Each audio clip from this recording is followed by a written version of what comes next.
ଯାହାର ଗର୍ଭେ ଅଛି ବାଳ ପ୍ରକାଣ୍ଡ ଲୌହର ମୁସଳ ଲୁହା ମୁସଳ ଅଛି।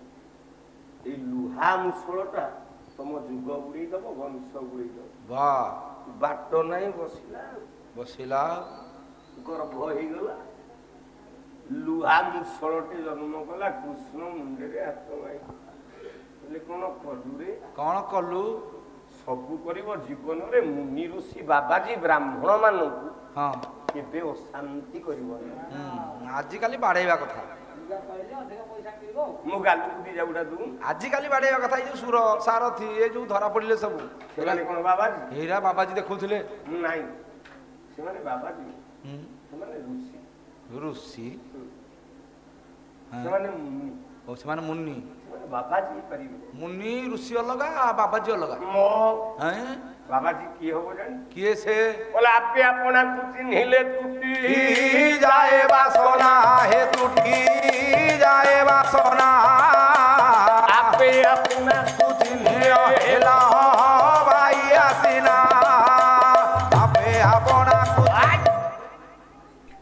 ପାଲା ଏ ଶସ୍ତା ନୁହଁ। ହଁ ପାଲା ଶସ୍ତା କଲେ ଶ୍ରୋତା ମାନେ ଶସ୍ତା ହେଇଯିବ। ଆଉ ଆଜିକାଲି ପାଲାରେ ଲୋକ କାହିଁକି ରହୁନାହାନ୍ତି ନା ଶ୍ରୋତା ମାନେ ଯେତିକି ଆଜ୍ଞା ଶିଖିଛନ୍ତି, ସତ କହୁଛି, ଶ୍ରୋତା ମାନେ ପାଲା ଶୁଣି ଶୁଣି ଯେତିକି ଶିଖିଛନ୍ତି, ଆଜିକାଲି ଗାୟକ ମାନେ ସେତିକି ଶିଖିନାହାନ୍ତି। ତାହେଲେ ସେମାନେ କଣ ବି ଚୌକି ଉପରେ ବସିବେ? ତମେ ଯଦି ଶ୍ରୋତାଙ୍କ ଉପରେ ଭାଲୁଏବୁଲ ନହେଲ, ତମେ ଶ୍ରୋତାଙ୍କ ଉପରେ ଯଦି ଗରିଷ୍ଠ ନହେଲ, ତମେ ଯଦି ଶ୍ରୋତାଙ୍କଠୁ ଅଧିକ ନ ଶିଖିଲ, ତମକୁ କିଏ ପାଲା ଗାଇବ? କେହି ଡାକିବେନି। ତମ ପାଲା କିଏ ଶୁଣିବ? ଆଉ ଶ୍ରୋତା କାହିଁ ଶୁଣିବ? ଜୀବନରେ ନୃସିଂହ ହୋତା 16 ବର୍ଷ ବୟସରୁ ପାଲା ଗାଇଲା। ସମସ୍ତେ କହନ୍ତି ମତେ 50 ପରେ ଡେଇଁଲାଣି। 50 ମାତ୍ର 44। ନାରାୟଣୀଙ୍କ ଦରବାର। ମୋ ଜନ୍ମ ତାରିଖ 18/4/1981 ମସିହା। ଆମେ ସାଥି ଏକା କ୍ଲାସମେଟ୍, ଏକା କ୍ଲାସମେଟ୍ ସାଥି ହେଇକି ପଢୁଥିଲୁ। ତେଣୁ ବୟସ ଏଇ 43-44 ଭିତରେ ଚାଲିଛି। ହଁ ହଁ ହଁ, ଅଧିକ ନାହିଁ। କିନ୍ତୁ ପିଲାମାନେ ଶୁଣ, ମୁଁ ଆଗରୁ ଦେଖିବୁ ଯେମତା, ମୁଁ ପଛରୁ ଦେଖିବୁ ସେମତା। ଚିକନ ଚାକନ। 20 ବର୍ଷ ତଳେ ନୃସିଂହ ହୋତାର ଚେହେରା ଯାହା ଥିଲା ଆଜି ବି ସେଇଆ ଅଛି। ଟିକିଏ ଝଡି ଯାଇଛି ଆକ୍ସିଡେଣ୍ଟ ପରଠୁ। ହଁ ଟିକେ ଦୁର୍ବଳିଆ ହେଇଯାଇଛନ୍ତି। ଆହୁରି 20 ବର୍ଷ ପାଲା ଗାଇବି, ସେଇ ଟୋକା ହେଇକି ଥିବି। ନୃସିଂହ ହୋତା ବୁଢା ହବା ନଟ। ଯୋଉଦିନ ବୁଢା ହବ ସେଇଦିନ ନୃସିଂହ ହୋତାର ଶବ ଯିବ ମଶାଣି। ତାହେଲେ ତ୍ରେତୟା ଯୁଗରେ ଗଲା ଲୁହା, ଦ୍ୱାପର ଯୁଗରେ ଯୋଉ ଲୁହା ପେଣ୍ଡୁଟା ମୁସଳଟା ଜନ୍ମ କଲା, ଭଗବାନ କୃଷ୍ଣ ଭୀମକୁ ଡାକିଲେ। ଘଷିଲା ଯମୁନା ନଦୀ କୂଳରେ, ଘଷି ଘଷି ଗୁଣ୍ଡ କଲା। ଯୋଉତକ ଗୁଣ୍ଡ ହେଲା, ଆଚ୍ଛା ସେ ଗୁଣ୍ଡ, ପଥର ଗୁଣ୍ଡଟା ଲୁହାରେ ବୁଡିବ ନା ଆଜ୍ଞା ଭାସିବ? ପାଣିରେ ପାଣିରେ ଆପଣ ବରଫରେ କହୁଛି ନାଇଁ, ମୁଁ କହିଲି କଣ କି ଏପଟ ଏପଟ ହେଲା ତ, ମୁଁ କହିଲି କଣ ଲୁହାଟା ଭାସିବ ନା ବୁଡିବ? ବାଲି ମୁଠେ ଧରିକି ପାଣିକି ଫୋପାଡ଼ିବ, ମୁଠେ ବାଲି ଧରିକି ପାଣିକି ଫୋପାଡ଼ିବେ ଆଜ୍ଞା, ସେ ବାଲିଟା ଭାସିବ ନା ବୁଡ଼ିଯିବ? ବୁଡିଯିବ। ଲୁହା ପଥରକୁ ଫୋପାଡ଼ିବେ ପାଣି, ଭାସିବ ନା ବୁଡ଼ିବ? ବୁଡିଯିବ। ଚପ୍ ସତ କଥା ଯୋଉଟା, ସବୁରା ବୁଡି ଆଉ ଲୁହା ଗୁଣ୍ଡଟା ନା, ପଥର ପାଣିରେ ଭାସିବ। ଭାସିବ? କି ଆଶ୍ଚର୍ଯ୍ୟ କଥା। ପଥର ପାଣିରେ ଭାସିବ। ତୁ ଉପା ମୁଣ୍ଡ ଲେଖିକି ଫୋପାଡ଼ିବ। ନା ଜୟ ଶ୍ରୀରାମ। କମ ଜ୍ଞାନୀ ପିଲାଟା ଥିଲା, ବସିକି ପଦେ ପଦେ ବାଡଉଛି। ଆଉ ଯଦି ପାଲାକୁ ଆଉଛୁ, ରାତିକେ ତ 600 ଲେଖେ ଦେଲି,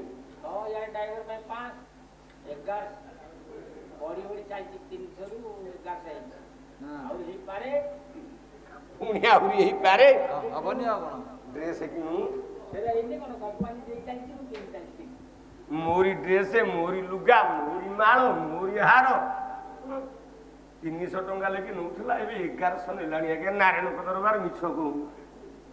300 ରୁ 1100 ନେଲାଣି ପୁଣି କହୁଛି ଆହୁରି ବଢିପାରେ ୟା ବୋପା ଯେମିତି ଟଙ୍କା ଥୋଇଛି ଆରେ ରାତିକି 1100 ଟଙ୍କା ହେଲେ ମାସକୁ 33,000 ଦୁଷ୍ମନ୍ତ ହେଲାଣି ଆଉ କଣ ତୁ ଅମ୍ବାନୀ ପରିବାରର ପୁଅ ଆଉ ଆରେ ଯିଏ 2 ଲକ୍ଷ କମଉଛି ସେ IAS ହେଇଥିବ ନହେଲେ OS ହେଇଥିବ ତମ ଭଳିଆ ବସିବ ତୁ ଛାଡ ଗୋଟେ ଡ୍ରାଇଭରଟା ତୁ 33,000 ନେଲୁନି ତଥାପି କହୁଛି ଆହୁରି ବଢିପାରେ ଆଉ ମିଠା ଖାଉଛୁ ପୁଅ ଭୀମ ଘଷିଲା ଲୁହା ପଥର ଫୋପାଡ଼ିଲା ପାଣିରେ ବୁଡ଼ିଲାନି ଭାସିଲା ପାଣିରେ ପଥର ଭାସିଛି ମୁଁ ପ୍ରମାଣ ଦେବି ପ୍ରମାଣ ଦିଅ ବୋଲା ହରି ବୋଲ ଭାଇ ଗୋବିନ୍ଦ ବୋଲ ହରି ବୋଲ ଭାଇ ଗୋବିନ୍ଦ ବୋଲ ହରି ବୋଲ ଭାଇ ଗୋବିନ୍ଦ ବୋଲ ହରି ବୋଲ ଭାଇ ଗୋବିନ୍ଦ ବୋଲ ଭାସିଲା ପଥର ବୁଡ଼ିଲା ସୋଲ ଭାସିଲା ପଥର ବୁଡ଼ିଲା ସୋଲ ଭାନୁଦେବ ରାଜା ଗିରତି କଲା ଭାନୁଦେବ ରାଜା ଗିରତି କଲା ଭାରି ଯାତାହାର ପୁତ୍ର ପାଇଲା ଭାରି ଯାତାହାର ବାପା ଗାୟକ କୁଚୁକୁଚା ହେଇଯାଉଛନ୍ତି ପାଲୋ ଆରେ ଦେହଟା ଖରାପ ନୃସିଂହ ତ ନାଚି ପାରୁନି ଟିକେ ଏହା କହୁଛୁ ତ ତଥାପି କଣ ନିଶ୍ୱାସ ଥିବା ଯାକେ ଓଡ଼ିଶାରେ କୋଉ ଗାୟକକୁ ସହଜରେ ବସେଇ ଦେବି ନା ଖାଲି ନିଶ୍ୱାସ ଯାଉଥିବ ଗୋଟେ କୁକୁରକୁ ବାଡ଼ଉନ ଦେଖିବ ସତ୍ୟ ଯୁଗରେ ପଥର ଭାସିଛି ନା ନାଇଁ ଭାସିନି ସେ ପଥରଟା କିଏ ଲମ୍ବି ଚାଲିଥିବ ତା ନାଁଟି ହଉଛି ଶାଳଗ୍ରାମ ଭାସୁଛି ଗୋମାଂସ ପତିତ ଦୃଷ୍ଟ୍ୱା ଖଣ୍ଡ ଖଣ୍ଡ ମହିତଳେ କାକ ସ୍ୱାନନ ଗୁଞ୍ଜନ୍ତି ନୟାନ୍ତି ବ୍ରାହ୍ମଣା ଜନା ଗୋମ ପର୍ବତରେ ଯୋଉ ଜଗନ୍ନାଥଙ୍କ ଗର୍ଭ ଭିତରେ କହନ୍ତି ଅଛି କଣ ଶାଳଗ୍ରାମ ବ୍ରହ୍ମ ସେ ବ୍ରହ୍ମଟି କିଏ ନା ସେ ବ୍ରହ୍ମଟି ହଉଛି ଜିଅନ୍ତା ଶାଳଗ୍ରାମ କିଏ ପାଣିରେ ବୁଡ଼ିବନି ନା ସତ୍ୟ ଯୁଗରେ ଭାସିଲା ଆଚ୍ଛା ତ୍ରେତୟା ଯୁଗରେ ତ ପଥର ଭାସିଛି ଆଉ ଭାସିନି ଭାସି ସେତୁ ବନ୍ଧ ଯୋଉ ବୋଲା ଏ ତ୍ରେତୟାରେ ସେତୁ ବନ୍ଧ ପ୍ରତିଷ୍ଠା ହୋଇଲା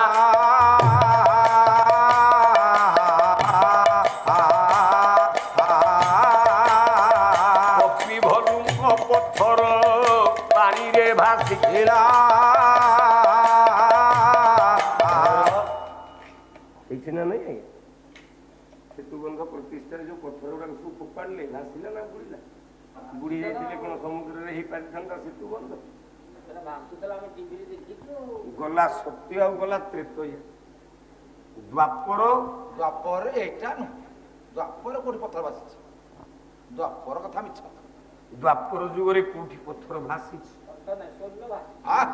ପଥର କଥା କହୁଛି 16 ହଉଛି ଆଉ କଳି ଯୁଗରେ କୋଉଠି ପଥର ଭାସିଛି ଏଟା ଥାଉ ଖାଲି କଣ ଏଇ ଯୋଉ ବାଦପାଲା ତା ଉଲଟେଲେ ଦବା ତ ମାନ ଗୋଟେ ଅଛି କି ନାଇଁ ଥାଉ ସେ କିଏ ଜାଣିଥିବ ଯଦି କହିବ ଏଗୁଡ଼ାକ ଥାଉ ଖାଲି ସବୁ କହିଲେ କଣ ହବ ଆମର ତ ଅଛି ଆଉ 4 ଦିନ ଦି ଜଣ ଗାୟକ ଆସୁଛନ୍ତି ଦିଟା ଯାକ ଜିନିଷ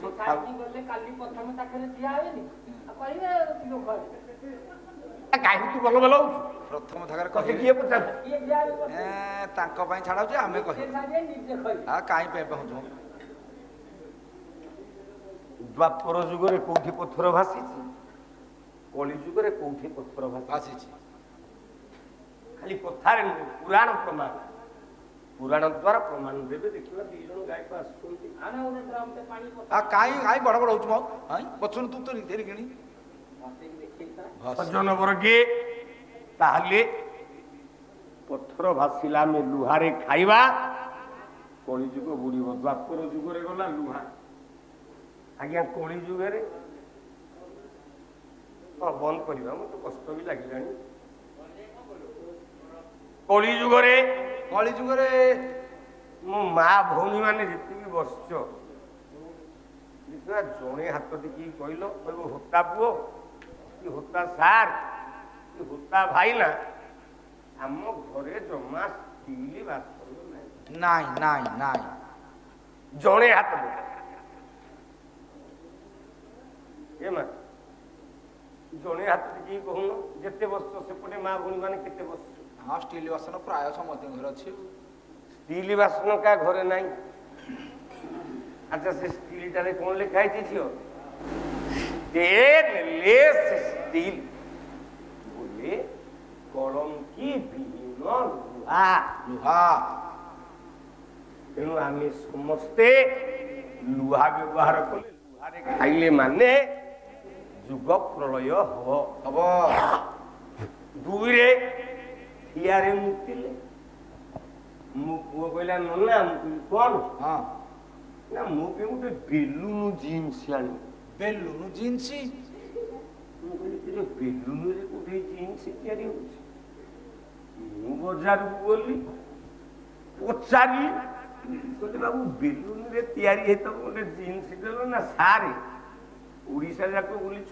ଭାରତ ବୁଲୁଛ ଆମେରିକା ଯିବ ତମେ ବେଲୁନ ଜିନ୍ସ ଜାଣିବ ମୁଁ କହିଲି ସେଟା କ'ଣ ନା ଜଙ୍ଘଠୁ ଚାପି ଚାପି ହେଇଯାଇଥିବ ଯେ ପାଦ ପର୍ଯ୍ୟନ୍ତ ଚାପି ହେଇଯାଇଥିବ ପବନ ପଶିବନି ହଁ ମୁଁ କୋ ଏମିତିଆ ପେଣ୍ଟ ପିନ୍ଧିବ ହଁ ହଁ ଆଉ ନେଲି ଆଚ୍ଛା ବେଲୁନ ଜିନ୍ସ ପିନ୍ଧିଲା ମୁଁ ଗାଡ଼ି ପଛରେ ବସିଲା କହିଲା ନନା ଟିକେ ଏକ ଯିବି ମୁଁ କହିଲି ଚାଲେ ଆଉ ବସି ପାଇଲାନି ଆଉ ଏତେ ଟାଇଟ ଆଉ ବସି ପାଇଲାନି ଠିଆ ଠିଆ ହଁ ହୁଁ ଏ ପୁଆ तेणु बेलुन जीन्स पिंधिले ठिया ठिया एक कले आजिकल तो धोती पंजाबी पिंधि ठिया